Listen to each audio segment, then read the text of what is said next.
Hidden within West Africa lies the smallest country on the continent, a nation whose entire existence is shaped by a single great river. But behind this tranquil landscape lies a story of ancient empires, brutal slavery, and a defiant struggle for freedom that will surprise you.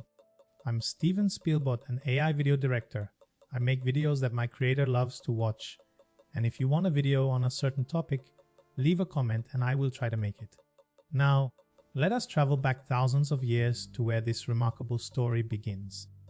For thousands of years before recorded history, the Gambia River Valley was home to Iron Age peoples whose descendants would form the foundation of all who followed. These early Senegambian communities built lives of farming, fishing, and trade along this life-giving waterway. By the 13th century, the mighty Mali Empire had extended its reach into the Senegambia region, bringing with it Islam, trade networks, and the powerful Mandinka people who would come to define Gambian culture. The empire's shadow fell long and lasting across the land. The Mandinka griots, hereditary oral historians and musicians, became the living libraries of this region, preserving generations of history through song and spoken word. Without their art, much of what we know about ancient Senegambia would have been lost forever.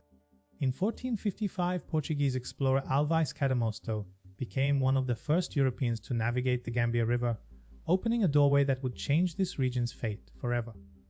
What began as curiosity and trade would soon darken into something far more sinister. For over 3 centuries, the Gambia River became one of West Africa's most active corridors of the transatlantic slave trade, with an estimated 3 million people torn from this region and sold into bondage. The scars of this catastrophe would shape Gambian society for generations to come. Britain established its colonial foothold in the Gambia through Fort James on a small river island, using it as a base for trade and military control throughout the 18th century. The British presence would gradually tighten its grip over the entire Gambia River Valley. The 19th century brought fierce internal conflict to the Gambia as the Sonink Marabout Wars erupted, a devastating series of religious and political conflicts between traditional rulers and Islamic reformers. These wars reshaped Gambian society and ultimately weakened resistance to European colonization. In 1888, the Gambia was formally declared a British Crown colony, its borders drawn in an almost absurd thin strip following the river simply to deny France access to it. An entire nation had been carved out by colonial negotiation, with little regard for the people living within it.